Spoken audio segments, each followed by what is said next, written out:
Welcome to another episode of the Thunderstock Show, a collection of valuable brainstorms to enhance your life, liberty, and pursuit of property. Today's special guest is Aaron Harper. Aaron has an interesting business with a great story. Can't wait to share it with the rest of you guys today. Aaron, how you doing? I'm good. Thanks for having me on, Ross. I'm happy to be here. Happy to have you on. So, for those of you that aren't familiar with you, which most of my audience is Discovery, most people, can you give a little bit of a background on how you got started into what you're doing? Sure. So I've been in the franchise industry for years. People don't know what the franchise industry is. They hear that and they think McDonald's or Chick-fil-A. There's a whole industry of people who work and create franchise brands around different business models. I started with a carpet cleaning concept, helped grow that by about 200 units in 3 years. That was bought by a private equity-backed restoration company that wanted to build a portfolio of franchise brands in the service space. They bought a brand in the drywall repair space that had 98 units. I grew it to 323 units in 2 years. We also grew their portfolio from 3 brands to 12 brands, becoming the second largest portfolio of residential and commercial service franchises in the world. And they were acquiring a 13th brand, and they offered me a killer job where I would make about $1 million a year to franchise that business from scratch. And I said I can do it on my own, and I turned it down like the lunatic entrepreneur I am. And I said, I'm going to go out and search for a business to franchise. I looked at roofing, HVAC, plumbing, solar, tree care, epoxy coatings, lawn care, line striping. And then I met the founders of Rolling Suds in September of 2022. It was the best business that I looked at. $2 million power washing business. It's been around for 34 years that focuses on both residential and commercial power washing. And I partnered with the founders. I acquired the brand in January of 2023. It was a 1-location business in Pennsylvania. I rebranded or did a brand refresh, new logo, colors, everything, built a team, took the brand to market end of February of 2023. And it is now February of 2025, and we have 255 units across the country operating in 31 states. Wow. So if I heard you correctly, you took it to market in 1 month from January 23 to February 23? Yeah, so I was building the infrastructure for any brand to franchise from back in July of 2022, while I was still kind of having a job. I was kind of building this. Really, when you boil franchising down to its core, it's the same stuff. You got to create a training program. You got to get a list of suppliers. You've got to have a tech stack. You've got to have a marketing program. You've got to have business coaches. So all I needed to do was find the brand. And so in September, when I met the Rolling Suds guys, I basically just started acting as if I was the CEO of the company before the deal was closed, and building the infrastructure because I knew the deal was going to get closed so that we could launch in February. You said the original location was based in Pennsylvania. As someone who's also based in Pennsylvania, can I ask where that original location was? Warrington. It's but not by Doylestown. Okay. That's roughly an hour for me. I did do a search, and there is plenty of other locations now in Pennsylvania. Every state could get 5 of their own, and some states probably get more than less. Yeah. Really interesting. How did you get started in doing the franchising? Like, what did you do before you did franchising? I mean, this has been a crazy last couple of years for you, but I'm sure there was a bit of a skill development and background that had to take place. There was a significant amount of skill development and background. So I worked in the Hollywood industry, actually. And then I worked for a period of time in the music industry. So I was on kind of the business side. So I would work on the teams that would represent the actors, the writers, and the directors or the artists, and help them essentially get jobs and negotiate contracts and stuff like that, and was kind of training to become an agent. realized after, 4 or 5 years of doing that I didn't like any of the people I was working for, and I didn't want anything that they had. And so it's a good realization to have at that time. yeah, I was like, this is not something I want to do and not something I want to design my life around. When the second partner at the company I was working for handed me their divorce paperwork and told me that I needed to summarize it for them because they didn't have time to read it, I was like, nope. So I also hated my life, like it was just miserable. It was like a grind. I would see people finally get promoted and they'd make like $55,000 a year until they like found the next Will Smith. It was just like chasing this magical pipe dream that may or may not ever come to fruition. So I got a B2B sales role after that, just to kind of like quantify a lot of the stuff that I was doing in Hollywood. Like, it's who it's what parties can you get into, it's who can you get on the phone. Like, it's very like nuanced. And I wanted to be like, okay, relative to like a large group of people, this is where I fall in this skill set. And it was B2B sales and just B2C sales. It turns out I was quite good at that. I was the top rep for AT&T in 2016 for the entire country. And then I was like, okay, what do I want to be when I grow up? This was cool for a couple of years. What do I want to be when I grow up? And so I called a bunch of buddies of mine that I went to college with. I grew up in Southern California, went to college at UC Santa Barbara. And one of my buddies was like, hey, you should get into franchise development. And I was like, what franchise development? And he's like, I was like, I don't really want to develop fast food restaurants, Right. And he like told me about franchising. He's like, I didn't know 1-800-GOT-JUNK was a franchise. I didn't know Chem-Dry was a franchise. I didn't know Serve Pro was a franchise. I didn't know that franchisees were independent business owners that owned 100% of their local business. Like, I had no clue. And, but I loved the idea of just helping people become business owners, because that's ultimately what a franchisor does, is helps people become business owners. And I was like, that's something I can get behind. So I emailed his boss every 3 weeks for like 6 months until he hired me. That was such a hilarious way to deliver the final sentence. What about that process of persistence? Like, is that just who you are innately, or did you learn that from sales? Just who I am. Yeah, I don't give up. So you've essentially just had the self-awareness to know, this isn't me, this isn't who I want to be, this isn't who I am in the first career path. And then you're like, let's evaluate who I really am and what I'm good at. Started the second career path of the B2B, B2C sales. Got some wins under your belt. Like, oh, look, I got a resume. It's kind of nice. And then just by circumstance with a buddy from college, like, how about this opportunity? Full send, not taking no as an answer. Yeah. Summarize accurately? That's exactly right. And then basically learned how to sell franchises, learned how to develop franchise brands, learned how to support franchisees, learned on other people's dime, essentially. And then they offered me, the job of a lifetime. And I was like, no, I can do this on my own. And then full send in like entrepreneurship. And that timeline was, I'm assuming that Rolling Suds wasn't your first.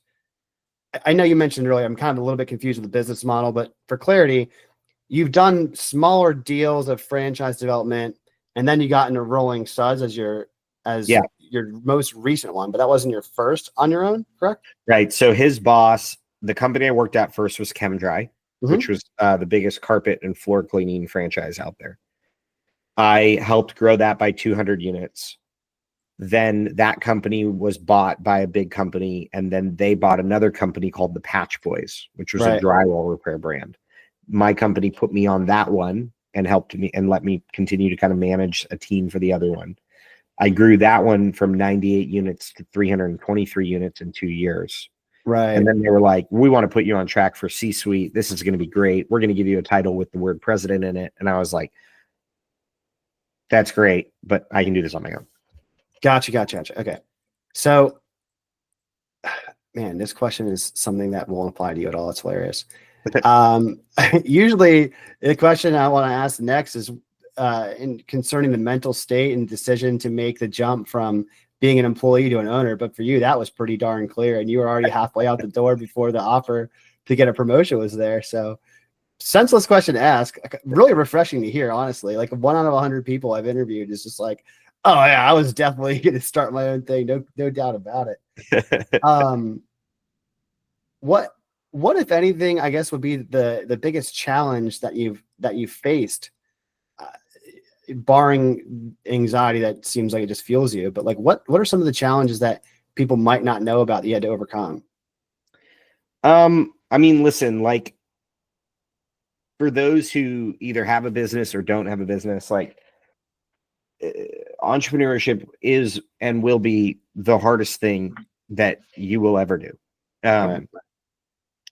And I think it's important for people to understand that. Like, even if you buy a franchise, like, yeah, you're gonna have a lot more tools in your toolbox, but like, it's still gonna test everything that you know about yourself.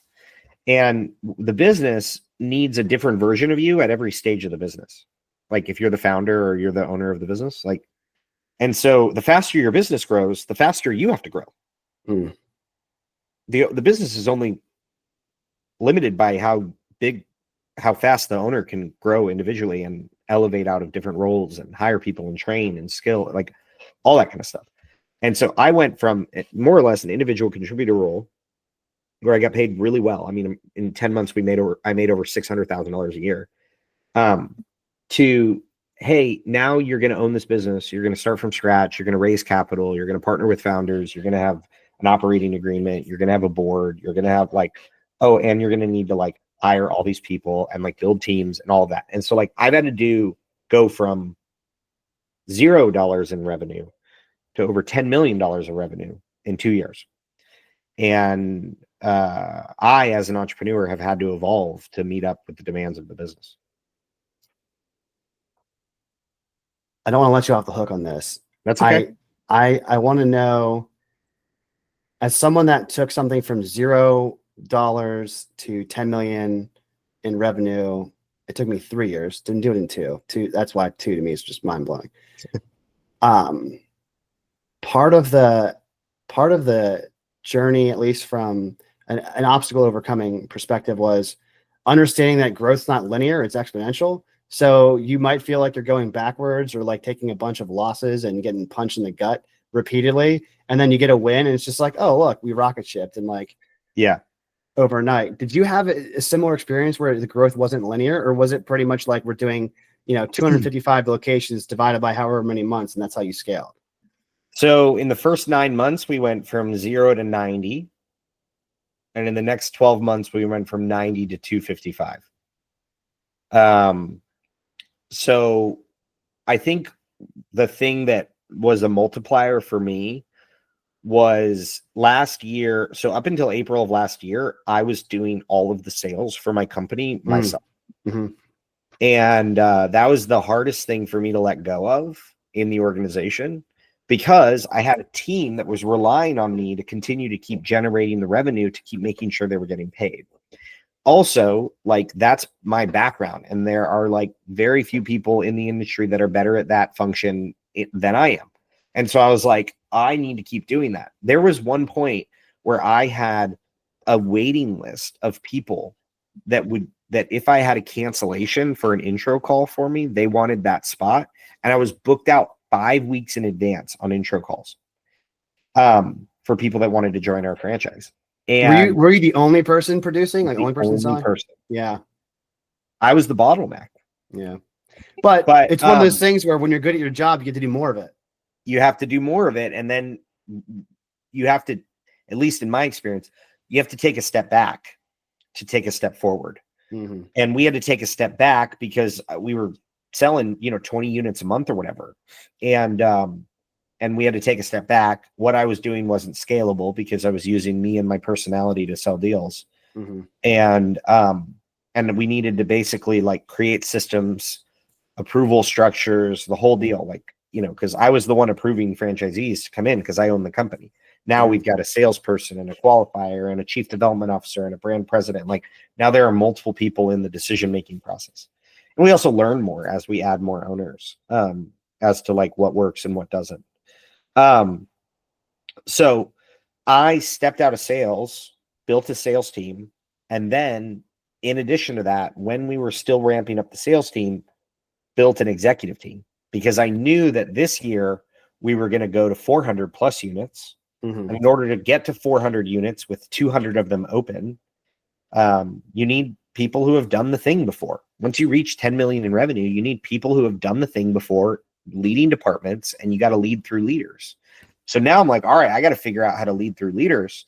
What does this mean? So we hired a brand president, a chief marketing officer, a chief development officer, a chief financial officer. Like, now we have a full C-suite in place, and I work entirely on the business. I create a lot of content because it drives a lot of lead flow for our system, but I basically had to evolve into this role that I'm currently sitting in 24 months. Yeah, talk about a fast track. So one of the things that I find really interesting for those who are listening that are business owners, I think the challenge that you hinted this, from going from $0 to $1 million a year, totally different challenge than that going from 1 to 10. And then 10 to above, you almost have to reinvent the organization, or else it's just not sustainable and scalable. Right. That was my experience. So one of the other quotes I love is that an organization is only as intelligent as the sum of its team. And I like you said, it boils up to the leadership team. What are some of the things that you've been able to learn bringing in these C-suites that you didn't know before you had them on your team? When you have people that work for you that are multi six-figure annual people, they don't have to work for you. They can work anywhere. And so once you reach kind of that size, you go from chief. In my role, I was chief sales officer, and then you become chief recruiting officer. And there's no one better to attract that level of talent than the founder of the company. Very similar to someone buying a franchise. They're going to invest $200,000, $300,000, $400,000 of their money and all of their time into becoming a franchisee and joining your business and growing their business. It's not dissimilar to someone who can go make $600,000 and work for anyone in his entire industry. So how do you make sure that the dream that you're building is big enough for their dreams to fit inside it? And how do you then get out of the way and give them the resources they need to achieve those goals? And I think that probably a lot of businesses at the stage that we're at, or even the stage before us, are limited by their ability to recruit talent. And that makes so much sense. And you have to be able to recruit high level talent to grow your business from 10 million to 40 million, you know? Is that what the short-term goal is 40 million? And just so once you hit that milestone, go on? So it's funny. So like when you have a franchise, there's two sides of the business. Like there's the franchisor that grows from franchise fees and royalties. And those are new sales and ongoing royalties. And then you have the franchisees businesses that are also going from 0 to $1 million, or 0 to 500,000, or 0, whatever like that is. So, and you've got a bunch of them doing the same exact thing at the same time. So a franchisor actually scales much faster than a non-franchised business, because you just have, it's just an exponential amount of growth, because there's 78 business owners that own 255 territories that are all investing and reinvesting and growing and hiring people. Like we have over 260 people wearing the Rolling Suds logo across the country right now. And we have over 150 trucks with the logo across the country right now. And so like we'll probably crack 30 million in system-wide sales this year. We did 9 last year. And then on the franchisor level, we'll do probably close to 20 million this year. So we'll double in size again. So what do you look for in somebody that, as you mentioned, in order to become a franchisee, you need a couple $100K to take the risk of, owning your own business, independently operating like a Rolling Suds location? Like what are some of the criteria you look for in somebody that might be listening that's like, oh man, didn't know this was an option. I always wanted to run a business, but I'm kind of afraid to build it from scratch without the support system of, a franchise organization. Like, how do you vet like a good fit or not a good fit? Yeah, so we're like ruthless with this. Mhm. We've turned away like 85 operators that had the capital and weren't right for our system. So capital's like one small piece of the puzzle. Mhm. We're looking for people who are comfortable getting out in their community and building relationships and selling at the beginning. Like, we're a B2B sales business Mhm. that does power washing.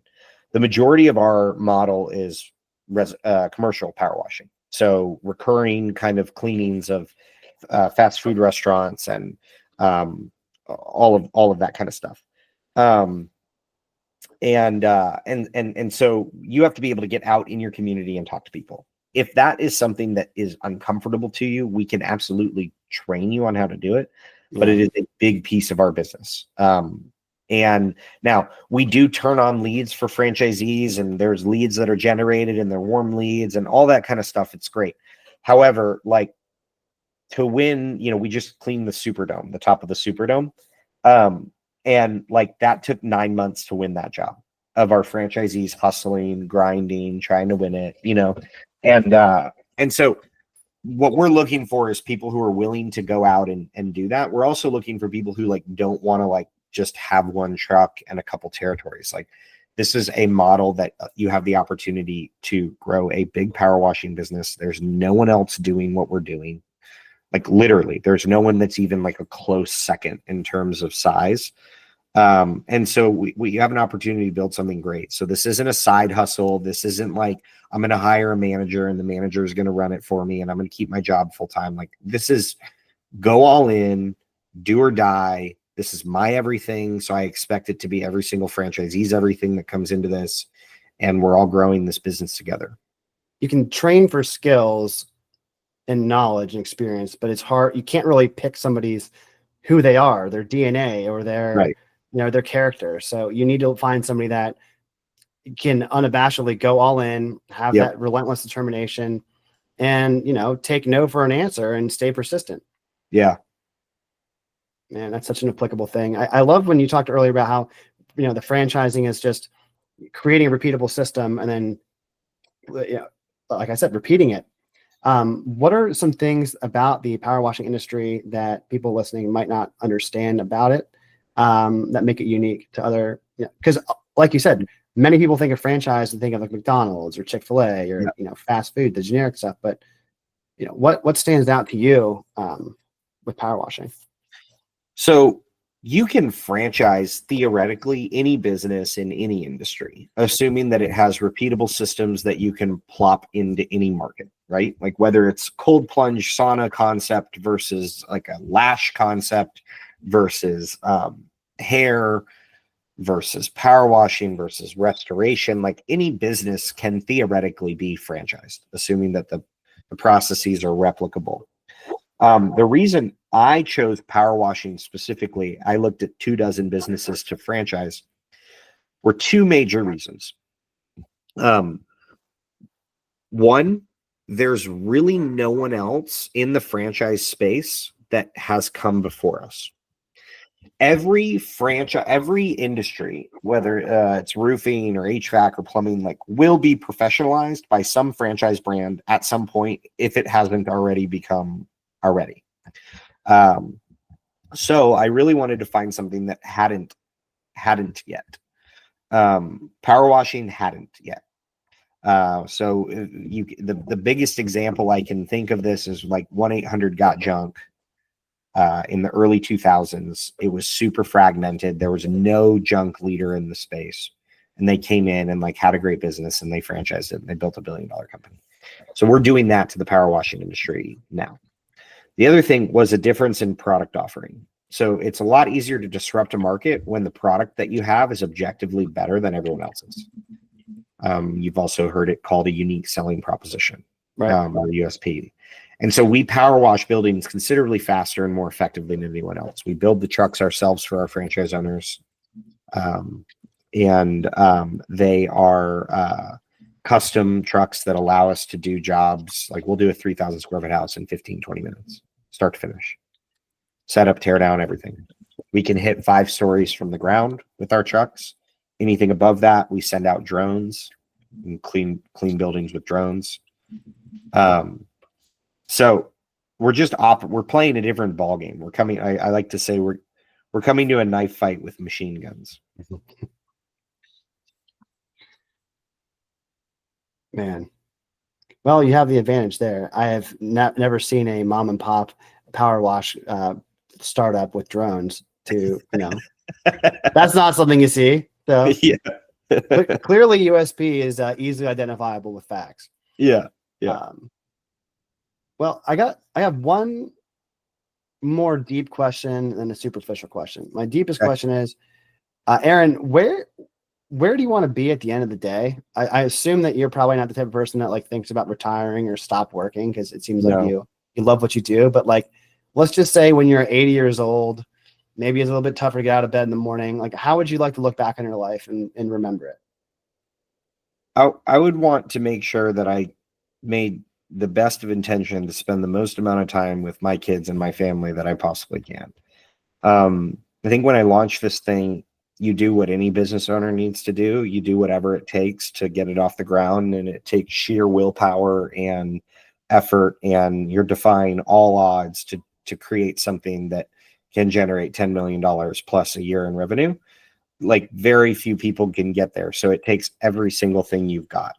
But I think at a certain point, when you're able to zoom out, you're not in the weeds in the day-to-day as much, and you look around and you're like, all right, what is important to me and what matters, and how do I design my life around that? And so my family is the most important thing to me. My wife, we have 2 beautiful kids and another one on the way right now. And they want me to be around them as much as possible. So I stop work at 5 o'clock. I don't work on the weekends. I start work at 8, and that's it. The thing I'm trying to whittle down now is the travel. Because when I travel, I'm like gone. But in terms of when I'm here, like that is my schedule. And that comes from building a great team. I wouldn't be able to be where we're at without that. And make no mistake, when I first launched this thing, it was 5 a.m. until midnight, so. Well, I don't have anything in terms of questions that to stack on that or add.